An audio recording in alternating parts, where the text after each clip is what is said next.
Hello everyone, what's happening? This is Forgo, and as you all just saw, I decided to go ahead and pull the trigger on Carnage. Now, he gets a pretty good little stat bump whenever you tier 3 him. My Carnage ended up getting 8,400 increased to physical attack and 12,500 to HP, which is very important for Carnage because, boy, he's fragile. And even at tier 3, to be perfectly honest with all of you, he's still pretty fragile. Right now, he's ranked 1,000.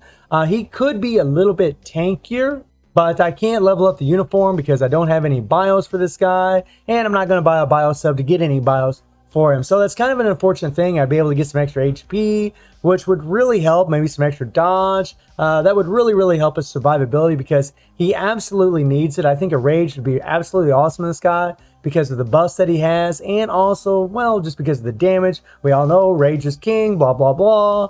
And it also offers that extra dodge, which makes it easy to max out his dodge. I mean, right now, my Carnage already has 24% dodge, and you have a rage, that'd be 50% dodge. It wouldn't be that hard to max it out, especially with uniform stats. Now, my Carnage has 41 crit rate. He's going to get a 35% increase to critical rate. So that's going to be 76%. So he's going to be capped out on critical rate. He has max critical damage, although he is in the leadership. He would lose some critical damage if I take him out of the leadership. I think he's around 190%. He has max ignore defense and max skill cooldown. I did decide to change his Urus a little bit. I went ahead and bumped up these 3 and 4-star critical damages and decided to bump them up a little bit to give him a little bit extra critical damage. And all of his skills are at 6. He has a fully awakened Power of Angry Hawk set, and I did decide to put a CTP of energy on him. I didn't have a rage lying around. I didn't want to put that on him, and honestly, the energy is very powerful on this guy. He does a crap ton of damage. Matter of fact, the amount of difference that putting this obelisk on him compared to that 140 proc obelisk that I had on before is about, I would say, close to 10 stages. It's a pretty big improvement slapping this thing on him because of the chain hit damage. Also because I had 140% proc before, now I have a 200% proc. That makes all the difference. I did have less critical damage, so that's another reason I went ahead and bumped up those critical damage Urus on him. And then of course, this stupid thing is still at normal. Something I didn't mention in the last video is that he does have this 30% chance to increase critical damage by 100% on critical attacks. So whenever you land a critical hit, and you have, if say you have max critical damage, which is 200%, you're going to be having 300% critical damage, which means he hits like a truck, along with having the all defense down on his 4th skill, or on his 5th skill, and his 4th skill. I mean, that is freaking massive. So we're just going to jump right into the action, and we're going to see what he can do. So we're just going to try stage 80, and we're just going to do this off the cuff. We're going to run with the same team that we had before. We got, Miles here in the center for the 70% increase of all attack to Carnage, and the decrease all damage received by 20%. Very important for Carnage because, again, even at tier 3, he lacks survivability. He just, man, he can get one shot pretty easy, but this is stage 80. And he has, we are going to use Shuri for the 35% decrease all damage received from supervillains and the 45% increase to supervillains. Now, you see my resist level is actually in the good. We're actually in the green. So that means my mind control striker will actually work for some time, for about a minute 30 or so in the world boss before it really starts taking a massive hit. But my valor is very low. And ever since they changed this has really hurt things because the higher valor you have, like if my valor was 6420, that means that my character would be able to do the max amount of damage to Proxima. But because it's lower, we're actually taking a massive hit to our damage to Proxima. She's actually decreasing damage received from us by a large margin because our valor is so low. So that really hurts us. So it's actually a testament to his power as far as being able to do stage 80. Now, we're probably not going to finish this stage. We're probably going to die, to be perfectly honest with you guys, unless I decided to do a recording of this and do a bunch of runs. But I'm not going to do it. I thought it's more honest and fair just to do it all off the cuff so you can see how he performs. Now, something that's really cool about Carnage is he has this stack up to 50% all defense down, right? And anytime you put a striker in that has an all defense down that's different from yours that you're putting in. For example, if your striker, say you put in Weapon X and she has that 100% all defense down, right? She applies hers first and you apply yours. Well, that's all good. But say you apply yours first and then she applies hers. Well, you don't get her all defense down. Now, with Anti-Venom here, he actually does this force skill that has all defense down, but it stacks up to 50%. So it doesn't interact with your all defense down. And guess what?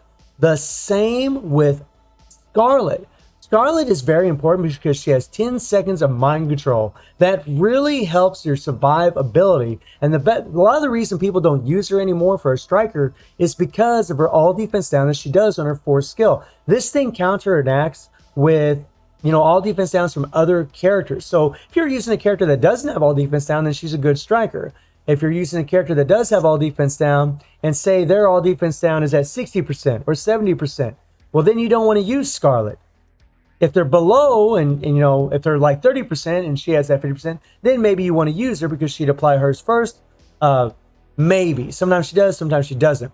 But in this case, because it's the same, it's actually a good way to go. It's not going to counteract with Carnage's all defense down, which is terrific.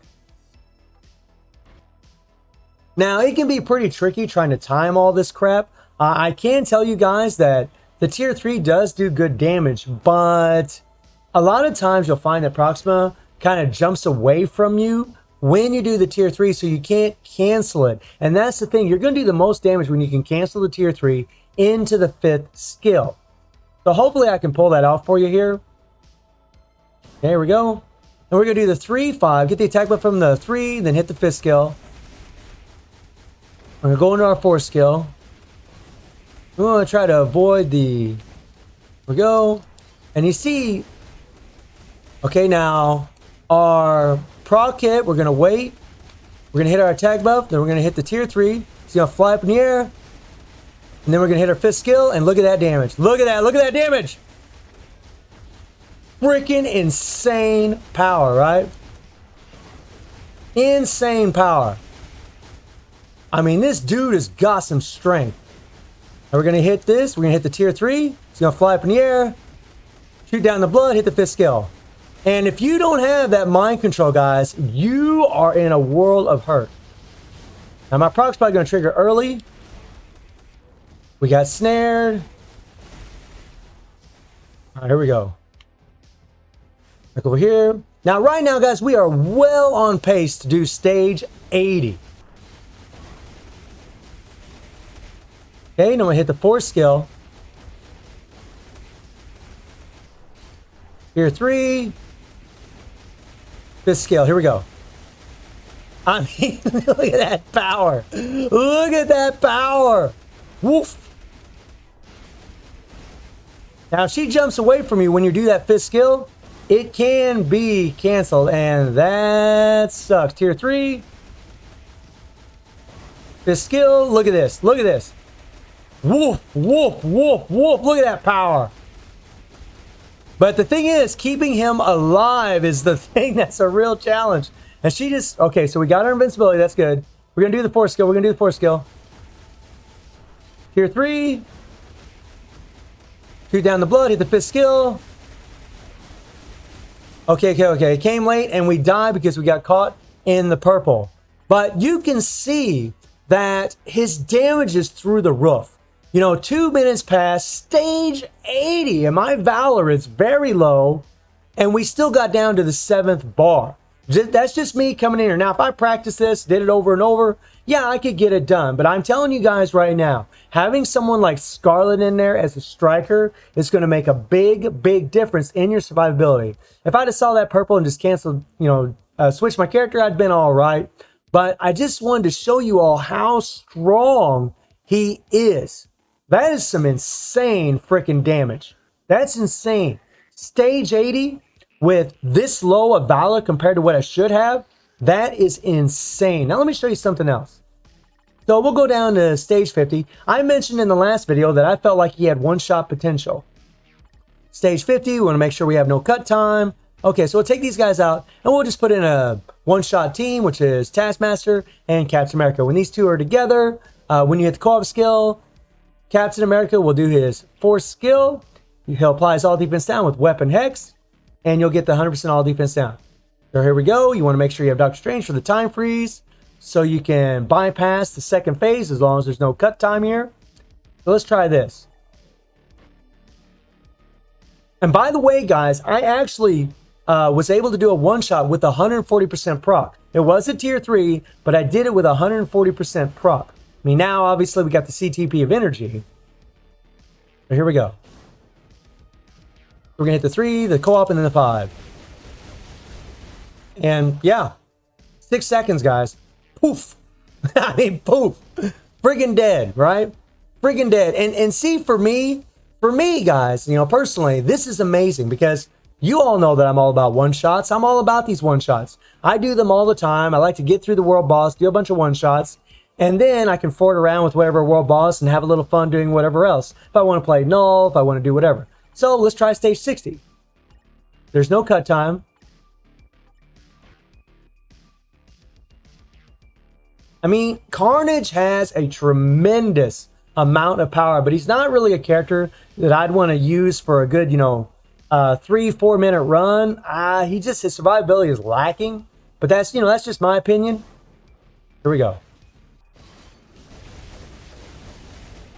And boom, stage 60, one shot. Yeah, I mean, it's crazy. Now, he is getting some damage to supervillains from Taskmaster, and that's why these two are really such an awesome team up for the one-shot method. And this is really nice because right now I'm going to need combat books, so I'm going to be facing Proxima. So let's try stage 70, and let's see if we can one-shot stage 70. Now, earlier I tried this, and I almost did. I got down to like the last bar. And keep in mind, guys, we're not even using a tier 3. This is just his 5th skill. All right, here we go. Okay, so that was a pretty bad one. That was a pretty bad round. We'll try it one more time. Sometimes I find that when you hit the 3 skill to get your attack buff, and then you hit the co-op in the 5, for some reason, it seems like the all defense downs don't come in when they should. No, they got to all intertwine all together at the right moments. So we'll try it again.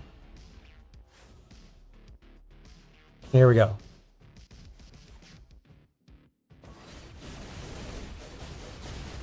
And boom. And there I didn't even hit my attack, but from a 3rd skill.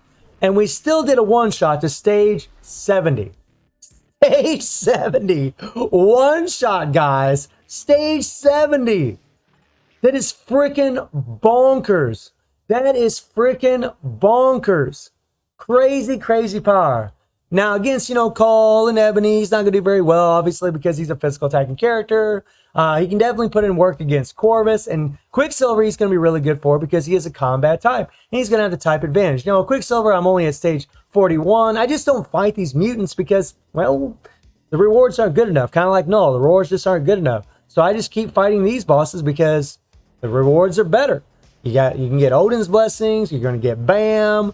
You know, I don't need feathers. I don't need these materials that are already capped. He is amazing. So I'm loving him. I'm thinking he's a freaking amazing tier 3. He's got a lot of damn power, lots of damage. I'll definitely be doing future videos on this guy, but absolutely insane damage. But he still does lack survivability, so I would still recommend that you use anti-venom for a healer, which is kind of wacky that Carnage needs, not anti-venom, but venom, whatever. Venom or anti-venom as a striker to get those heals because, you know, Carnage, you know, the thing about him is his 4th skill, you have to run around and grab those heals. You really can't be doing that. I mean, look, guys, if he gets hit one time, he dies. The other thing about him is when he does his 5th skill, he's standing in front of Proxima. If she does that attack where the spears are coming from the bottom, that penetrates and boom, he just gets killed. One shot, dead. You'll have full life, invincibility up, penetrated, boom, dead, instantly. He really needs extra survivability to really shine as far as doing those long drawn out runs. But you know what? I'm not going to be doing long drawn out runs with him. I'm going to be doing one-shots. Doing stage 70 like that is awesome. That's going to help build the Conquer level up a little faster, although that's not something I normally care about. But when a character can do a one-shot that easy, yeah, why not? Just go put it on stage 70 and just go ahead and do a one-shot. So I'm loving Carnage. I think he's fantastic. And let me know what you all would like to see from him. And I hope you enjoyed the video. Thank you for watching. Y'all take care and have a good one.